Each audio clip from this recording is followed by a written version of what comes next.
चलिए देखिए, आज हम लोग शुरुआत करेंगे पार्ट 2। ठीक है, अब पार्ट 2 में हम लोगों ने लास्ट छोड़ा था इलेक्ट्रिक सर्किट, यानी जिसको कहते हैं सर्किट डायग्राम, उसी की शुरुआत हम आज से करने वाले हैं। ठीक है, अब देखो आज के सेंस में क्या है कि सबसे पहले हम लोग किसकी बात करेंगे भाई, इलेक्ट्रिक सर्किट। तो इलेक्ट्रिक सर्किट क्या होता है, तो इलेक्ट्रिक सर्किट एक ऐसा सर्किट है, मतलब एक ऐसा अरेंजमेंट है। ठीक है, क्या है, अरेंजमेंट है किस चीज का, तो ऑपरेटर्स का। किसका, ऑपरेटर्स। कैसे ऑपरेटर्स, तो इलेक्ट्रॉनिक ऑपरेटर्स। कैसे ऑपरेटर्स, इलेक्ट्रॉनिक ऑपरेटर्स का क्या है, बोलो, एक अरेंजमेंट है जिससे होता क्या है कि पूरी की पूरी सर्किट क्या हो जाती है, कंप्लीट हो जाती है। उसी को बोलते हैं इलेक्ट्रिक सर्किट, या फिर वो अप्लायंस काम करता है जिसको बोलते हैं इलेक्ट्रिक सर्किट। उदाहरण देता हूं मैं, देखो यहाँ पे आपके सामने क्या दिख रहा है,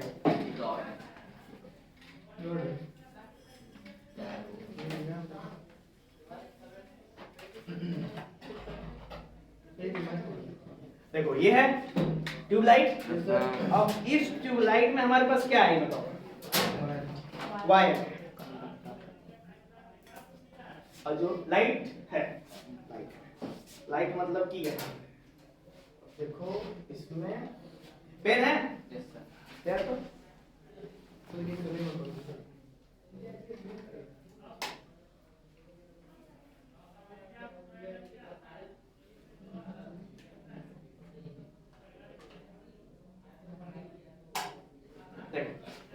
कर दिया ना। तो अभी देखो, अभी स्विच है, ये पूरा का पूरा सर्किट तैयार कर दिया। क्या है, एक सोर्स है, मतलब एक लाइट है जिसमें से बल्ब जलेगा। ये वायर है, इसमें कितने तरह के वायर है, दो तरह का, एक है रेड कलर का, एक है ब्लैक कलर का। ठीक है, और यहाँ पे हमारे पास क्या है, एक सोर्स भी है। ठीक है, और ये सोर्स कैसा है, एसी सोर्स भी हो सकता है, डीसी सोर्स भी हो सकता है, पर हमारे पास इस समय करंटली कौन सा सोर्स है, एसी सोर्स है। ठीक है, अच्छा चलो, अब एसी सोर्स में जब हम ये स्विच ऑन करते हैं तो ये क्या बन जाता है, तुरंत इलेक्ट्रिक सर्किट बन जाता है। ठीक है, और इलेक्ट्रिक सर्किट, देखो स्विच ऑन किया, ये बन गया इलेक्ट्रिक सर्किट। अच्छा, अभी मान लो स्विच ऑन है, हमने एक तार को खींच दिया, क्या ये जल रहा है, तो ये अब सर्किट अधूरा है, मतलब इसको इलेक्ट्रिक सर्किट नहीं बोलेंगे हम लोग, मतलब इनकम्प्लीट सर्किट है। क्या बोलेंगे उसको, इनकम्प्लीट सर्किट। यानी सर्किट मतलब वो जिसमें इलेक्ट्रॉनिक अप्लायंसेस का यूज हो, है कि नहीं, इलेक्ट्रॉनिक अप्लायंसेस, ट्यूबलाइट है, वायर है, बोर्ड है, स्विच है, प्लग है, ये सारी चीजें हैं, सबके सब इलेक्ट्रॉनिक है, तो उन्हीं का यूज हो। अब देखो कैसे हो रहा है, तो यहाँ पे बेटा एक है आपका बल्ब, और इसके अंदर ये है आपका एक स्विच, है कि नहीं, और यहाँ पे है एसी सोर्स, और ये आपस में आके क्या हो, अब जो ही एसी सोर्स में तो लाइट है, ये हमने तय कर लिया कि सोर्स में लाइट है हमारे पास। ठीक है, और यहां से जब ये लाइट क्या, ये स्विच क्या कर दे रहा मैं, ऑन कर दे रहा, तुरंत ये सर्किट पूरा कंप्लीट, और इसके अंदर से करंट होने लगता है और ये जलना शुरू हो जाता है। समझ आया, तो सर्किट कंप्लीट किया हम लोगों ने। ठीक, तो बेटा ये तो था हमारे पास लाइट डेमोन्स्ट्रेशन, बिल्कुल लाइट, तो इसको हम क्या बोलते हैं, इलेक्ट्रिक सर्किट बोलते हैं। ठीक है, अब इसी लाइट डेमोन्स्ट्रेशन को अगर हम पेपर पे प्लॉट कर दें, ठीक है, तो उसको बोलते हैं सर्किट डायग्राम। क्या बोलते हैं उसको, सर्किट डायग्राम, सर्किट डायग्राम बोलते हैं। और अगर लाइव हो हमारे पास, सब कुछ अवेलेबल हो, तो उसको क्या बोलेंगे, इलेक्ट्रिक सर्किट। यही दोनों में अंतर है, इलेक्ट्रिक सर्किट मतलब सब कुछ रियल सामान जोड़ के हमने एक सर्किट क्रिएट किया, और सर्किट डायग्राम का मतलब कि हमने हर एक चीज को क्या कर दिया, पेपर के ऊपर प्लॉट कर दिया। अब प्लॉट करके दिखा रहे हैं कि हाँ यहाँ पे सर्किट कंप्लीट है कि नहीं, समझ आया। अच्छा, अभी उसके बाद है कि अभी इन जैसे रियल में तो हमको दिख रहा है कि ट्यूबलाइट है, रियल में दिख रहा है कि हमारे पास तार है, ठीक है, ये बोर्ड है, लेकिन जब हम सर्किट डायग्राम बनाते हैं तो कैसे रिप्रेजेंट करोगे, तो ना कोई तरीका है ना उसके लिए। तो तरीका है हमारा कि कुछ साइंटिस्टों ने मिलके सिंबल्स दिए हैं। क्या दिया हुआ है? सिंबल्स दिए हैं। जैसे जो का हमने नोट किया है सिंबल। तो जैसे अगर आपको बल्ब बोल देगा तो बल्ब का सिंबल क्या है? तो बल्ब का सिंबल है ये हमारा बल्ब का सिंबल हो गया। उसके बाद बैटरी का सिंबल क्या है? ये हो गया। उसके बाद ये सॉरी सेल का सिंबल है, ठीक है। बैटरी क्या होगा? एक से अधिक होगा। एक होगा तो सेल, एक होगा तो सेल और एक से अधिक होगा तो बैटरी। अब इसमें देखो बोर्ड में क्वेश्चन पूछता है कि ऐसे दे देगा ना, ऐसे इसमें का 3-4 दे देगा ऐसे बना के और बोलेगा कौन सा सही है। तो देखो दिमाग में से याद रखना, जो ये वाला जो बड़ा होता है वो क्या होता है? प्लस। और छोटा वाला क्या होता है? देखो जुड़ता कैसे? प्लस फिर माइनस, प्लस फिर माइनस, प्लस फिर माइनस। अच्छा कोई ऑप्शन में कैसे देता है? एक ये दे दिया, एक ये दे दिया और एक ये दे दिया। ये सही है? नहीं, देखो कैसे, ये क्या है? Plus minus minus plus minus. ये क्या मतलब है? तो इस टाइप नहीं। देखो बेटा वहां पे जब आप बैठोगे ना उस 3 घंटे में, तो वहां का माहौल अलग होता है। उस माहौल को फील करने के लिए आपको यहाँ पे मेहनत करना पड़ेगा हम लोगों को, ठीक है। इसलिए मैं कह रहा ऐसे जब ऐसे हम तो कितने आएंगे? 4 ऑप्शन आएंगे, 4 और एकदम कॉम्प्लेक्स। अभी तो मैंने आसान बना दिया आपको। तरीका क्या रखने का?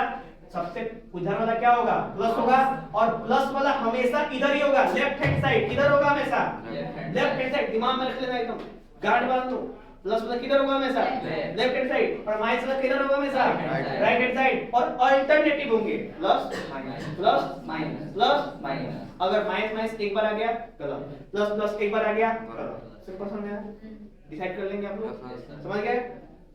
ये था समझ ले सिंपल है क्वेश्चन। ये एमसीक्यू में बेटा पूछता है। ये पिछले साल ये पूछा था क्वेश्चन एमसीक्यू के अंदर, ठीक है, फिजिक्स के एमसीक्यू में कि बताओ 4 ठे बैटरी दे दिया और बताओ कौन सा बैटरी सही है कि नहीं? बता दोगे ना? Yes sir. नेक्स्ट है, अब ये हो गया, इसको क्या कहते हैं? वायर। क्या बोलते हैं इसको? वायर। अब मान लो कि एक वायर इसके ऊपर से गुजर के जा रहा है तो इसको ऐसे दिखाते हैं, है ना? इसको बोलते हैं जंपिंग वायर। मतलब ये दोनों आपस में बाय टच नहीं है। अच्छा अगर टच है तो कैसे दिखाएंगे? ऐसे दिखाते हैं, इसको बोलते हैं जंक्शन। क्या बोलते हैं इसको? जंक्शन। और ये है आपका लूप। लूप मतलब कि टच नहीं है आपस में, फिर भी इसके ऊपर से क्या हो रहा है? जा रहा है, दूसरी तरफ जा रहा है, लाइट करंट उसके अंदर फ्लो हो रहा है। अब देखो स्विच देखे हो? स्विच कैसा होता है? तो स्विच ये कौन सा स्विच है? ऑफ स्विच है, ठीक है। ये कौन सा स्विच है? इधर वाला ऑन है, ऑन स्विच है। अब इन दोनों का एक और सिंबल है, वो कौन सा है? देखो ये कौन सा स्विच है? ऑफ है। और ये कौन स्विच है? तो ये दो तरीके से हम स्विच के भी सिंबल्स क्या कर सकते हैं? दिखा सकते हैं। अब एक और सिंबल है बेटा ये वाला, इसको क्या बोलते हैं? रेजिस्टेंस बोलते हैं, ठीक है। और इसको किससे दिखाते हैं हम लोग? आर से। और अभी इसके ऊपर एक तो ऐसे तीर लग जाए तो इसको क्या बोलते हैं? इसको बोलते हैं वेरिएबल रेजिस्टेंस। और इसका नाम है रिहोस्टेट। क्या नाम है इसका? रिहोस्टेट। लैब में ये चीज आपको देखने को मिलेगी, ठीक है। लैब में देखने को मिलेगी। इसको क्या बोलते हैं बेटा? रिहोस्टेट बोलते हैं, ठीक है। उसमें रेजिस्टेंस क्या होता रहता है? चेंज होता रहता है, ऑटोमेटिक, ठीक है। ठीक, ये समझ आया? कोई दिक्कत किसी को? तो ये सारे से हाँ एक और दो सिंबल देख लो। इसका तो मैं सिंबल बता चुका हूँ आपको। इसको क्या बोलते हैं? और इसको क्या बोलते हैं? और इसको क्या बोलते हैं? गैल्वेनोमीटर। क्या बोलते हैं? बताओ गैल्वेनोमीटर का काम क्या होता है? क्या होता है गैल्वेनोमीटर का? What is the work of galvanometer? Instrument which detect electric current. Very good. जो इलेक्ट्रिसिटी को डिटेक्ट कर रहा है उसको क्या बोलते हैं हम लोग? गैल्वेनोमीटर। बैठ जाइए, ठीक है, बढ़िया। क्लियर हुआ सबको? किसी को कोई डाउट है? नहीं है तो ये हो गया समाप्त। अब हम लोग बात करेंगे बिल्कुल यूनिक टॉपिक, इसका नाम है ओम्स। मिटा दूं?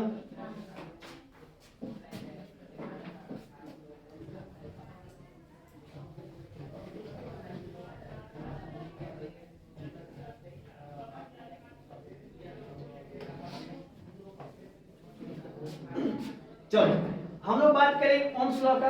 तो ओम्स नाम के एक साइंटिस्ट है, ठीक है, बोलते हैं लोग साइमन ओम्स, ठीक है।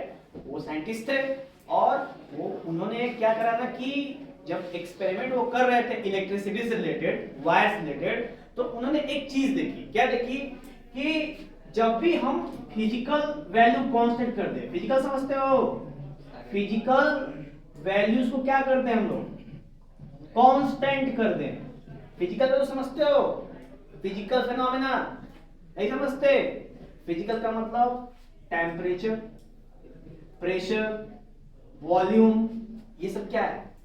Physical phenomena. ठीक है, तो जब भी हम, इन्होंने बोला कि जब भी हम टेम्परेचर, प्रेशर और वॉल्यूम को क्या कर दें? कांस्टेंट कर दें। अगर ऐसा कर दें, पर जनरली ओम्स ने केवल किसके लिए बात की थी? टेम्परेचर के लिए, कि अगर हम टेम्परेचर को कर दें कांस्टेंट, तो उस केस में जो भी है वो आई की क्या है? Directly proportional. यानी कहने का मतलब कि अगर तुम टेम्परेचर फिक्स कर दो 100 डिग्री सेल्सियस, तो जो वोल्टेज फ्लो होगा वो करंट के क्या होगा? प्रोपोर्शनल होगा। ठीक है, ये जितना ज्यादा करंट पोटेंशियल फ्लो करेगा उतना ज्यादा क्या करेगा? करंट फ्लो करेगा। समझ आया? दोनों आपस में कौन से प्रोपोर्शनल है? Directly proportional. और डायरेक्टली में ना अगर ये बढ़ता है तो ये भी क्या होगा? संगे संगे बढ़ता है। समझ आया? चलो, उसके बाद आगे उन्होंने क्या किया? इसको डिराइव कर दिया। तो v और ये हटता है तो क्या आ जाता है? r इज इक्वल टू, और इज इक्वल टू होगा तो क्या आ जाएगा? r इंटू आई। तो जब हम आगे देखते हैं तो होता है r is equal to v upon I. तो ये जो बेटा r है ना, ये क्या है? ये है कांस्टेंट। क्या है? जिसका नाम क्या है? रेजिस्टेंस। ये है कांस्टेंट जिसका नाम क्या है? रेजिस्टेंस। समझ आया? अच्छा, देखो जनरल एक एग्जांपल ले सकते हैं हम लोग यहाँ पे, कि मान लो एक ब्रिज है। ठीक है, एक ब्रिज है और उस ब्रिज पे एक तरफ से लोग जाते हैं और दूसरे तरफ से लोग आते हैं। ठीक है, तो ये का सेंस है कि अगर एक ब्रिज पे लोग जाएंगे तो दूसरे ब्रिज से लोग आएंगे, मतलब जाना ही है दोनों बस से, हाँ या ना? अगर इन दोनों में से कोई भी दिक्कत हुई तो दूसरे वाले पे क्या होगा? उसका इंपैक्ट पड़ता है कि नहीं? और उसी इंपैक्ट को कहते हैं हम लोग समझ? हाँ या ना? एक और एग्जांपल है कि मान के चलो कि ये है एसी। एसी समझते हो? एसी, तो एसी में हम लोग कैसे तार लगाते हैं? मोटा। एसी में तार लगाते हैं मोटा। और अगर ये ट्यूबलाइट जलाएं तो कैसे तार लगाएं? पतला। क्या हम इस तार से एसी चला सकते हैं? नहीं। क्यों? लोड ज्यादा पड़ेगा। लोड का सेंस क्या है कि जैसे ये ट्यूबलाइट है ना, इसको हर सेकंड में 10 इलेक्ट्रॉन चाहिए। ऐसे लेट्स सपोज, थोड़ा एग्जांपल समझो, हर सेकंड में कितने इलेक्ट्रॉन चाहिए? 10। और एसी को हर सेकंड में 1 लाख इलेक्ट्रॉन चाहिए। तो क्या ये 1 लाख इलेक्ट्रॉन ले जाने के लायक है? नहीं, 1 लाख नहीं ले जा पाएगा। जब नहीं ले जा पाएगा तो क्या हो जाएगा? भ्रष्ट मार देगा, खराब हो जाएगा। समझ में आया? जस्ट लाइक अ ब्रिज। तो ये बताओ कि इसकी औकात से ज्यादा हम खींचने की कोशिश किए कि ये ना कोशिश, तो भ्रष्ट मार गया। आखिर कौन था जिसकी वजह से ये औकात से ज्यादा नहीं कर पा रहा? कोई ना कोई होगा ना, कोई ना कोई एक ऐसा बंदा होगा इसके अंदर जो इसको इस काम को करने से क्या कर रहा था? रोक रहा था। वो कौन? ये कौन? यही मैनेज करता है कि कौन जाएगा और कौन समझ? बोलो। चलो, अब देखो इसका एक ब्यूटीफुल एग्जांपल हम लोग आगे चर्चा करेंगे। अभी ये समझ में आया? R is equal to V by I, यानी कि रेजिस्टेंस किस पे डिपेंड करता है? पोटेंशियल और करंट के रेशियो पे डिपेंड करता है। अगर आप 1 वोल्ट करंट ले जा रहे हो और 1 एम्पियर का 1 वोल्ट पोटेंशियल और 1 एम्पियर करंट डिवाइड करोगे तो कितना आएगा? 1 ओम। 1 ओम आ जाएगा। वो क्या है? रेजिस्टेंस। तो रेजिस्टेंस का असाइनमेंट क्या होता है? What is sign of resistance? समझ आया? नहीं आया? तो ये है बेटा R is equal to V by I, इसका असाइनमेंट है ओम। और रेजिस्टेंस का मतलब इसको कहते हैं प्रतिरोधक। क्या बोलते हैं इसको? प्रतिरोधक। यानी जो करंट के फ्लो को क्या करता है? रोकता है, उसी को कहते हैं हम लोग रेजिस्टेंस। ठीक है, अच्छा सोचो आखिर क्यों रोकता है? आखिर कोई है जो रोकता क्यों है? सोचो। क्योंकि उसके क्षमता से ज्यादा वहाँ पे जाने की लोग कोशिश करते हैं इसलिए। चलो एक और हम लोग ट्राई करते हैं कि जैसे रोड होता है, रोड में बीच में ट्रैफिक हवलदार होता है, क्यों होता है? एग्जाम को निकालने के लिए, एग्जाम को निकालने के लिए, एग्जाम को जाम ना लगे तो जानते हो क्या करता है ट्रैफिक हवलदार? सबसे पहले इस वाले लेन को बुलाता है, इस वाले को क्या करता है? रोक देता है। जब ये चल जाते हैं तो क्या करता है? छोड़ देता तो ऐसा अगर वो नहीं करे तो दोनों आपस में क्या करना है? क्लैश कर लेंगे, बवाल कर लेंगे अपने में, ठीक है? तो आखिर रेजिस्टेंस यानी कि वो बवाल होने से कौन रोक रहा है? ट्रैफिक हवलदार। ऐसे ही होता है हमारा वायर। अब जैसे वायर रहेगा उस हिसाब से स्थिति बनती है, ठीक है? अच्छा ठीक है, मान चलो कि ये वायर है, ये रोड है, ठीक है? अब इस रोड से कितने लोग जा सकते हैं? जितना लोग जाओ, कोई दिक्कत नहीं है, ठीक है? तो लोग जा रहे हैं इस तरह, सिंपल मतलब गाड़ियों से। और तभी इधर से कोई आया यू टर्न लेके छपरी छाप और इसके संग क्या हो गया? टक्कर। जी ही टक्कर हुई और पूरा का पूरा पीछे का रोड क्या हो गया? जाम। तब इस वाले केस में ये जो छपरी है वो क्या है? रेजिस्टेंस है कि नहीं? अब जब टक्कर हुई तो वहां पे होगी गर्मा गर्मी, होगी नहीं होगी?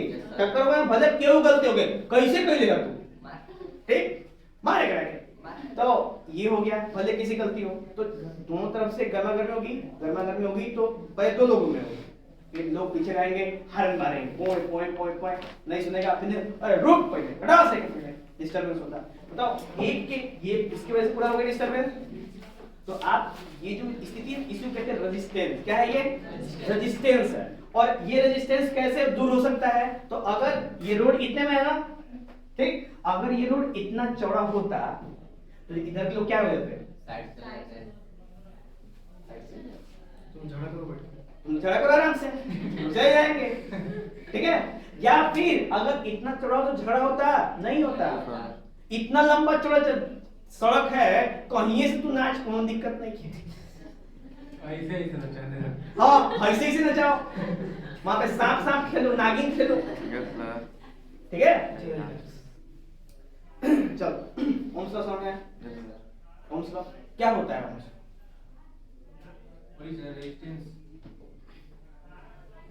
अगर आपसे पूछे ओम्स लॉ क्या होता है, क्या बताएंगे आप?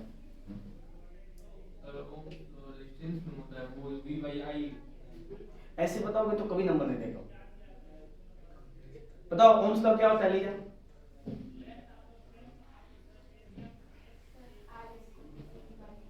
हाँ ये तो फॉर्मूला है, लेकिन होता क्या है ये कैसे बताओगे आप?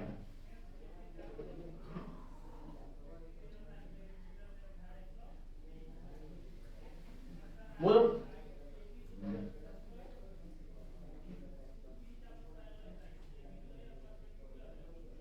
बोलो।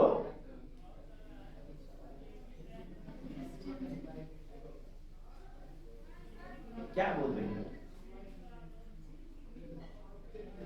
आगे इसका मतलब समझ में नहीं आया है? जो बताए हैं तो जो बताए हैं समझ में नहीं आया है? अरे तो समझ में अगर वो चीज आ गई, दिमाग में शब्द हो चुके हैं तो उसको लिखने में क्या दिक्कत है? बताओ नहीं। At a constant temperature, the current flowing a conductor directly proportional to potential difference. वाह क्या आंसर था, पर ये लग रहा था कि कॉपी वाला है, ठीक है? लेकिन आप ये सही आंसर है, ठीक है? लेकिन आप ऐसे बोलते हो मैंने स्टूडेंट बोला व्हाट, बस ऐसा बोला था मैंने एट फिक्स टेम्परेचर। उस पर एक और लाइन बोली थी, खत्म। दिस इज ओम्स लॉ, कुछ नहीं करना है एकदम।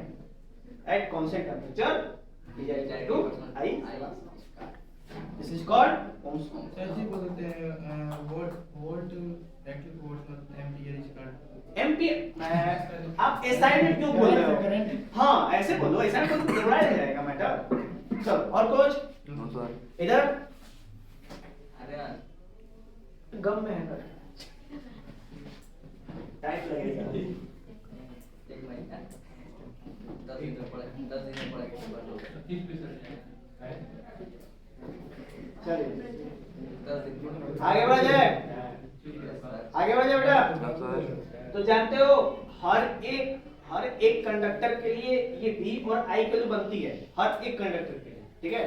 तो ऐसे एक ग्राफ बनता है, ठीक, ये ग्राफ बोर्ड पेपर में आता है, ऐसे ग्राफ बनता है, ये होता है V और ये होता है I। तो इसका जब ग्राफ क्रिएट करोगे तो क्या होगा, ऐसे बनता है। इसका मतलब कि हर एक पोटेंशियल पे हमको क्या मिलेगा, करंट मिलेगा। क्या मिलेगा, करंट। इसका मतलब कि ये कंडक्टर ओम्स के नियम को क्या करता है, फॉलो करता है। तो जो भी कंडक्टर ना V I के ग्राफ को फॉलो करता है उसको बोलते हैं ओम्स, ओमिक कंडक्टर। क्या बोलते हैं उसको, ओमिक कंडक्टर। क्या बोलेंगे, ओमिक कंडक्टर। जो ओम्स लॉ को फॉलो करे और जो ओम्स लॉ को फॉलो ना करे वो नॉन ओमिक कंडक्टर। समझ आया। तो ओम्स लॉ को बहुत सारे कंडक्टर फॉलो करते हैं, बहुत सारे, ठीक है, इसलिए उनको बोलते हैं लोग ओमिक कंडक्टर। समझ आया। नेक्स्ट है V क्या होता है? V मतलब बेटा पोटेंशियल, V मतलब पोटेंशियल, हाँ समझा। चलो नेक्स्ट है हमारे पास रेजिस्टेंस। रेजिस्टेंस क्या है, आगे हम फिर से वापस से जिसकी चर्चा इतने देर से कर रहे थे ये रेजिस्टेंस की। तो रेजिस्टेंस इज द प्रॉपर्टी, ये एक ऐसी प्रॉपर्टी है जिसमें इलेक्ट्रॉन के फ्लो को रोका जाता है। क्या किया जाता है, यानी flow of electron is being opposed, oppose किया जाता है जिससे इलेक्ट्रॉन की स्पीड क्या हो जाए, बढ़ जाए, स्लो हो जाए ना।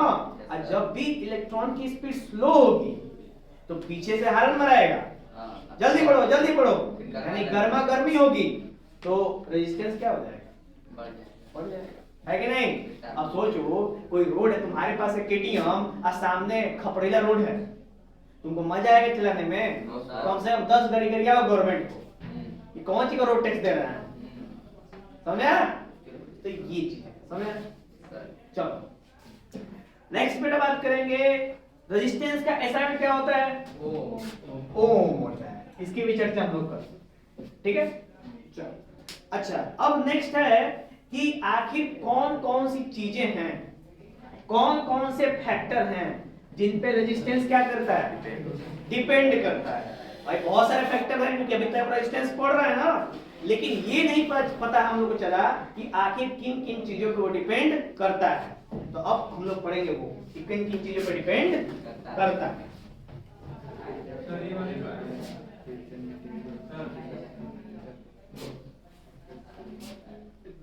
चलिए हम लोग बात करेंगे फैक्टर्स डिपेंडिंग रेजिस्टेंस, किन किन फैक्टर्स पे रेजिस्टेंस क्या करता है, डिपेंड करता है, ठीक है।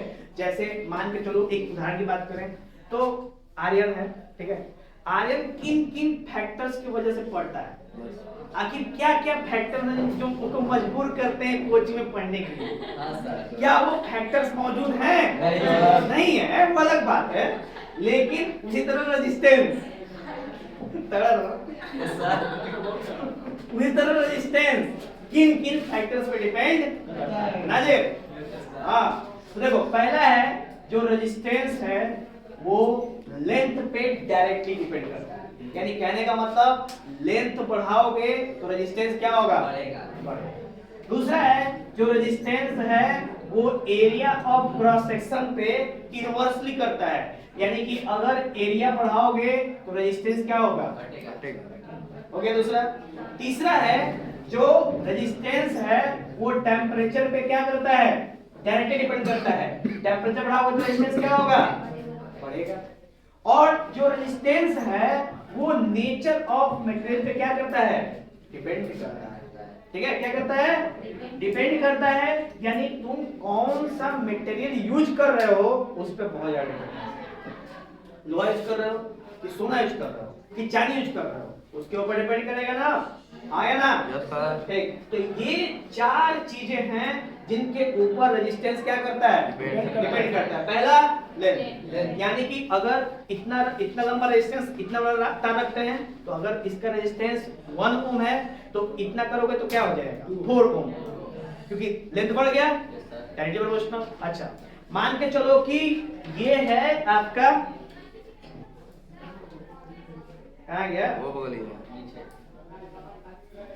तो वो आगे गया था। आ गया है सर।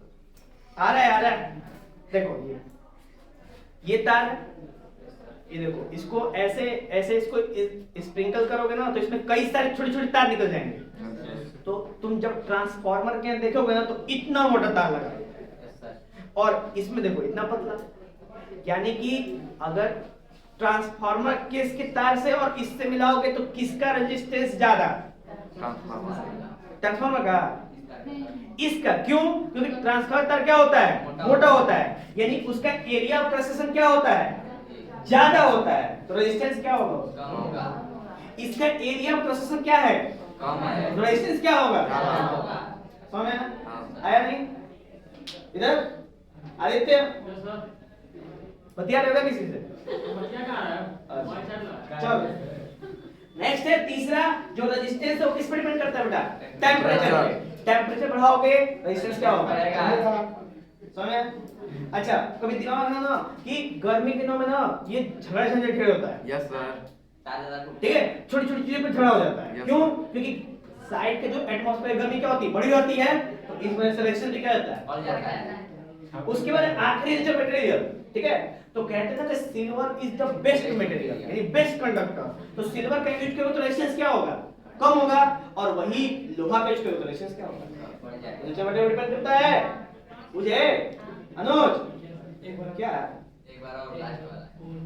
ये वाला बाकी सुन में ऊपर ये देखो, एक होता है सिल्वर यानी कि चांदी, और एक होता है लोहा। तो चांदी को बोलते हैं बेस्ट कंडक्टर। क्या बोलते हैं? Best conductor. इसका मतलब उसका रेजिस्टेंस क्या होता है? सबसे कम होता है, ठीक है। और लोहा होता है कि वो बेस्ट कंडक्टर नहीं है, तो उसका रेजिस्टेंस क्या होता है? ज्यादा होता है। तो अच्छा, यहाँ पे लोहा रखोगे तो रेजिस्टेंस क्या हो जाएगा? और चांदी रखोगे तो रेजिस्टेंस क्या हो जाएगा? बढ़ जाएगा। समझ में आया? अभी भी आया समझ में? नहीं आया? चलो, तो ये हो गया हमारे फैक्टर्स डिफेक्टिंग। क्लियर हुआ सबको? सबको बोलो बेटा गलत बात।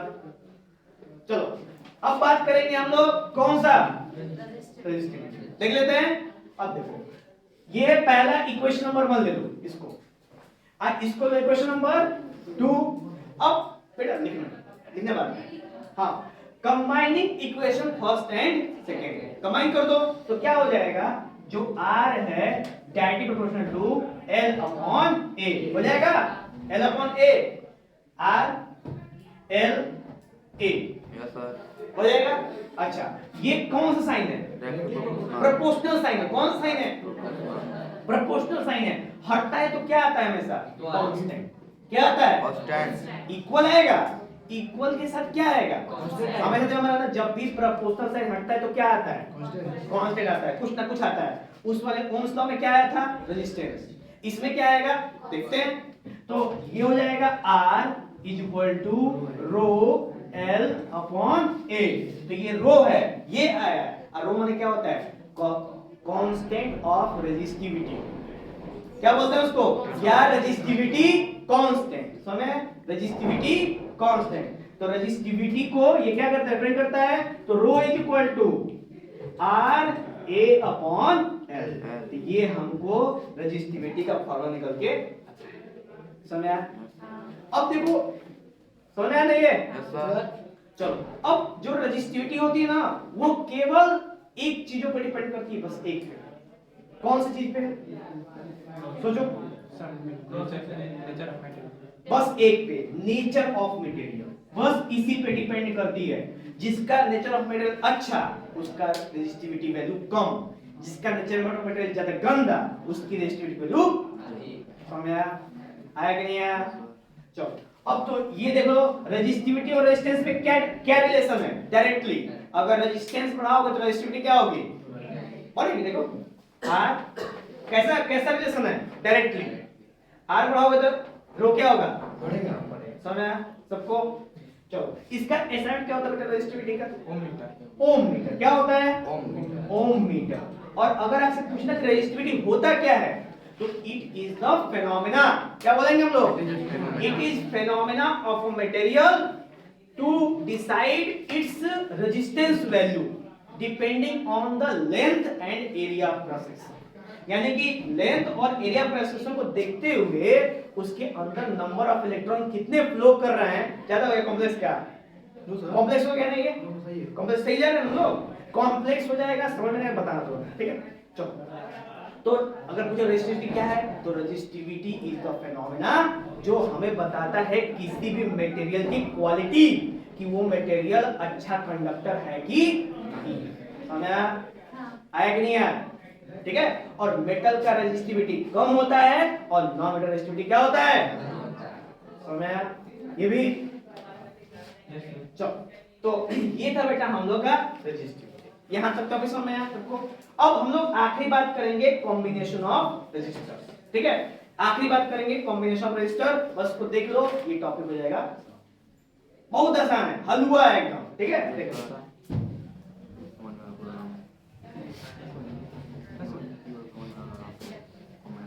बात करें कोई दिक्कत नहीं है किसी को भी ओवरफ्लो नहीं हो रहा है इसीलिए हिसाब किताब से मैं टॉपिक सेलेक्ट कर लिया है 4-5 टॉपिक करेंगे हम लोग ज्यादा नहीं ठीक है चलो तो आखिरी बात करेंगे कॉम्बिनेशन रजिस्टर यानी दो रजिस्टर्स को आपस में कैसे क्या करेंगे हम लोग जोड़ेंगे तो जोड़ने कितने तरीके दो तरीके कौन कौन से एक है आपका सीरीज और एक है क्या आपका पैरेलल अब बेटा सीरीज में मान लो ये रेजिस्टेंस है और ये रेजिस्टेंस है तीनों को अगर एक सिराने में जोड़ दिए तो उसको बोलते हैं क्या हम लोग सीरीज जिसमें इसकी वैल्यू कितनी है R1 इसकी वैल्यू कितनी है और इसकी वैल्यू कितनी है और यहाँ पे है A और यहाँ पे है B समझ तो अब अगर हमको बोलेगा कि टोटल रेजिस्टेंस निकालो इसका यानी पूरे सर्किट का टोटल रेजिस्टेंस तो उसको बोलते हैं बेटा R इक्विवेलेंट क्या बोलते हैं उसको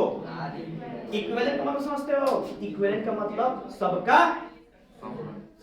इक्वल सबका सम क्या बोलते हैं सबका सम तो उसको equivalent is equal to R1 plus R2 plus R3 समझ यस सर क्लियर हुआ ये अब बेटा एक चीज है ना इसमें करंट कांस्टेंट होता है ये देखो ये एकदम बिल्कुल पॉइंट वाली बात है इसमें करंट क्या होता है कांस्टेंट होता है तो जब करंट कांस्टेंट होता है ना तो मान चलो कि 3 बल्ब है ऐसे मान लो ऐसे 3 बल्ब लगाया आपने और इसको हमने करंट देंगे ना तो ये वाला क्या करेगा थोड़ा तेज चलेगा ये थोड़ा कम चलेगा और ये वाला सबसे कम चलेगा क्यों क्योंकि पोटेंशियल क्या हो रहा है घट रहा है यानी तुम इधर से दिए 12 तो इसके पास कितना बचा 6 इसके पास कितना बचा 3 तो जिसके पास ज्यादा पहुंचेगा वही ज्यादा तेज चलेगा इसकी भी एक्सपेरिमेंट में कल आपको दिखाऊंगा बल्ब का एक्सपेरिमेंट ठीक है क्लियर हुआ इसको कल दिखा देंगे आपको सीरीज कैसे होता है और पैरेलल कैसे काम करता है विक्टर ठीक है चलो ये कर समझ में आया बेटा एक चीज बस सीरीज में क्या कांस्टेंट सीरीज में क्या कांस्टेंट करंट चलो कांस्टेंट करंट मतलब तो क्या होता है यहां से तुम अगर आई दोगे ना आई तो यहां पे क्या पहुंचेगा आई यहां पे क्या पहुंचेगा आई यहां पे क्या पहुंचेगा I. यानी हर जगह आई क्या रहेगा सेम रहेगा इसलिए इसको बोलते हैं करंट कांस्टेंट लेकिन जब तुम भी दोगे भी समझते हो ना वोल्ट दोगे यहां से जब वोल्ट दोगे तो यहां पे क्या मिलेगा यहाँ पे क्या मिलेगा V2 और यहाँ पे क्या मिलेगा V3 बस इसीलिए करंट कांस्टेंट होता है और पोटेंशियल कांस्टेंट नहीं होता है अब एक और है पैरेलल है वो है कि जब हम इनको कैसे जोड़ दें इस तरीके से ये देख रहे हो ऐसे जोड़ने के तरीके इसको बोलते हैं पैरेलल क्या बोलते हैं इसको पैरेलल और इसको जोड़ना है आपका ये है बेटा R1 R2 R3 बेटा वही 3 रेजिस्टेंस है लेकिन पैरेलल अब इसको कैसे जोड़ोगे तो इसको लिखते हैं 1 upon R equivalent is equal to 1 upon R1 plus 1 upon R2 plus 1 upon R3 और ये हो गया हमारा फॉर्मूला तैयार इसमें न्यूमेरिकल करना है हम लोग को तरह वाले ठीक है हाँ बुक में भी जो दिया उसको भी एकदम रगड़ दिया जाएगा पूरा चलो ये हो गया अब सोचो बेटा यहाँ से अगर भी जाएगा ना तो इसको भी कितना मिलेगा V1 इसको भी कितना मिलेगा और इसको भी कितना मिलेगा तो एक चीज देखो इसमें क्या कांस्टेंट था इसमें क्या कांस्टेंट हो गया वोल्ट बस यही ये बड़ा तुम तेज हो यार वोल्टेज वोल्ट कांस्टेंट क्या हो गया? वोल्ट कांस्टेंट हो गया Yes, ना? sir. अब देखो इसमें करंट और इसमें Volt. Volt constant. अब वोल्ट कांस्टेंट, अब देखो इसमें तुम आई हो ना, आई, तो यहाँ पे क्या हो जाएगा? यहाँ पे क्या हो जाएगा? I2. और यहाँ पे क्या हो जाएगा? I3. यानी कि अगर 3 बल्ब को ऐसे ऐसे और ऐसे लगाते हो तो जब पैरेलल लगाओगे ना तो सबकी रोशनी क्या होगी? इक्वल बराबर। समझ आया? सबकी रोशनी क्या होगी? बराबर। इसका मतलब कि पोटेंशियल सब में क्या है? सेम है। सेम है। क्लियर? Yes, sir. और ऐसे पोटेंशियल कांस्टेंट है, वोल्ट कांस्टेंट है, और इसका भी मैं दोनों का एक्सपेरिमेंट आपको कल दिखा। समझ? Next class. ये हो गया बेटा हम लोग का आज का टॉपिक। किसी को भी अगर कोई डाउट है तो हमसे पूछना। तैयार है मां आंसर देने के लिए? पूछना है? नाजिर, आदित्य, सादिक, अनुज, अलिया, तालिया, तबिया, आर्यन, हाँ? बेवकूफ हो बेटा? हाँ? अभी मैंने वो टॉपिक लिखा भी नहीं है, उसको मैं नेक्स्ट इसीलिए छोड़ा हूं कि अगले टर्म बताऊंगा आप लोगों को। हम समझे कुछ? एकदम। सत्यम, थोड़ा सा अरे, क्रैक हो गया इसका। तो ये हो गया क्लियर? यहां तक हम मान लेते कि आपको समझ आया। घर पे जबरदस्त क्वेश्चन लगाएंगे, न्यूमेरिकल लगाएंगे, कोई भी दिक्कत हो कल हम लोग संपर्क करेंगे, और कल इसका आखिरी अध्याय भी खत्म कर जाएगा। कल आपको प्रैक्टिस सेट्स मिलेंगे इसके। समझ आया? ठीक, चलो सुनो। डायरेक्टली